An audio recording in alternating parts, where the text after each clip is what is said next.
നികുതി വെട്ടിപ്പ് കേസിൽ യു.എസ്. പ്രസിഡന്റ് ജോ ബൈഡന്റെ മകൻ ഹണ്ടർ ബൈഡൻ കുറ്റം സമ്മതിച്ചു. ഡിസംബർ 16-ന് കോടതി അന്തിമ വിധി പ്രഖ്യാപിക്കും. 17 വർഷം വരെ ജയിൽവാസം ലഭിക്കാവുന്ന കുറ്റങ്ങളാണ് ഹണ്ടർ ബൈഡന് മേൽ ചുമത്തിയിരിക്കുന്നത്. വിവരങ്ങളുമായി ന്യൂജേഴ്സിയിൽ നിന്ന് മധു കൊട്ടാരക്കർ ചേരുന്നു. മധു, ഇവിടെ ഇപ്പോൾ ഹണ്ടർ ബൈഡൻ ഒരു കുറ്റസമ്മതം നടത്തിയിരിക്കുന്നു. അങ്ങനെ വരുമ്പോൾ ഇത് എത്രത്തോളം ഡെമോക്രാറ്റിക് പാർട്ടിയെ ബാധിക്കും? ഒരു തെരഞ്ഞെടുപ്പിനെ നേരിടുന്ന സമയത്ത് മറ്റു വിവരങ്ങൾ എന്തൊക്കെയാണ്? ഈ കേസിൽ ഏത് തരത്തിലുള്ള മുൻ നടപടികളാണ് ഇനിയുണ്ടാവുക? Good morning Christina. ഡെമോക്രാറ്റിക് പാർട്ടിയെ സംബന്ധിച്ച് ഏറെ ബുദ്ധിമുട്ടുണ്ടാക്കുന്ന ഒരു തീരുമാനമാണ് ഈ ഹണ്ടർ ബൈഡന്റെ ഭാഗത്തു നിന്ന് വന്നിരിക്കുന്നത്. ഈ കുറ്റം സമ്മതിച്ചുകൊണ്ട് 5 വർഷം നീണ്ട നിയമ പോരാട്ടത്തിന് ഒടുവിൽ അമേരിക്കൻ ജനതയെ അമ്പരപ്പിച്ചുകൊണ്ടാണ് അല്പമണിക്കൂറുകൾക്ക് മുമ്പ് ഹണ്ടർ ബൈഡൻ തന്റെ കുറ്റം സമ്മതിച്ചത്. 17 വർഷം വരെ ജയിൽ വാസമോ അല്ലെങ്കിൽ 1.3 മില്യൺ US$ പിഴയോ ചുമത്താവുന്ന കുറ്റങ്ങളാണിത്.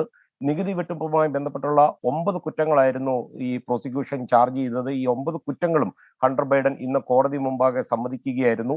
2016, 2019 കാലഘട്ടത്തിൽ വലിയ തുക നികുതി കൊടുക്കാനുള്ളപ്പോൾ മയക്കുമരുന്നിനും മദ്യത്തിനും അടിമയായ ഹണ്ടർ ബൈഡൻ ഈ മയക്കുമരുന്നിന് വേണ്ടിയും അതുപോലെ ലൈംഗിക തൊഴിലാളികൾക്കും ആഡംബര ഹോട്ടലുകളിലുമൊക്കെ പണം ചെലവഴിക്കുകയായിരുന്നു എന്നാണ് പ്രോസിക്യൂഷൻ ആരോപിച്ചിരിക്കുന്നത്.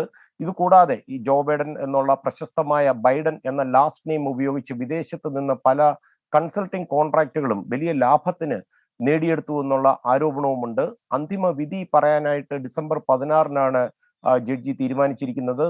തന്റെ മോശമായ ഒരു കാലഘട്ടത്തിന്റെ പേരിൽ ബൈഡൻ കുടുംബത്തിന്റെ സമയം പാഴാക്കുവാൻ താല്പര്യമില്ലാത്തതിന്റെ പേരിലാണ് ഹണ്ടർ ബൈഡൻ കുറ്റം സമ്മതിച്ചതെന്നാണ് അദ്ദേഹത്തിന്റെ അറ്റോർണിമാർ പിന്നീട് മാധ്യമങ്ങളോട് വിശദീകരിച്ചത്. കൃഷ്ണ, ഇതിന്റെ പുറകാലെ മറ്റൊരു കേസ് കൂടെ വരുന്നുണ്ട്. ഒരു തോക്ക് അനധികൃതമായി ഉപയോഗിച്ചു എന്നുള്ള ഒരു ഇതാണ് വരുന്നത്. ഇത് കൂടാതെ അമേരിക്കൻ പ്രസിഡന്റ് അധികാരം ഉപയോഗിച്ച് കുറ്റവാളികൾക്ക് ഒരു പൊതുമാപ്പ് നൽകുന്ന ഒരു സിസ്റ്റം അമേരിക്കയിലുണ്ട്. എന്നാൽ മകന് അത്തരത്തിൽ മാപ്പ് നൽകില്ല എന്നതാണ് ബൈഡൻ നേരത്തെ പറഞ്ഞിരുന്നത്. ഇന്ന് മാധ്യമപ്രവർത്തകരോട് സംസാരിക്കുമ്പോൾ വൈറ്റ് ഹൗസ് വക്താവ് പറഞ്ഞത് ഇപ്പോൾ ഇതുവരെയും ആ ഒരു തീരുമാനത്തിന് മാറ്റമില്ലെന്നാണ്. ക്രിസ്റ്റീന, ശരി. നികുതി വെട്ടിപ്പ് കേസിൽ കുറ്റം സമ്മതിച്ചിരിക്കുകയാണ് അമേരിക്കൻ പ്രസിഡന്റ് ജോ ബൈഡന്റെ മകൻ ഹണ്ടർ ബൈഡൻ. വിവരങ്ങൾ നൽകുകയായിരുന്നു മധു കൊട്ടാരക്കര, ന്യൂജേഴ്സിയിൽ നിന്ന്.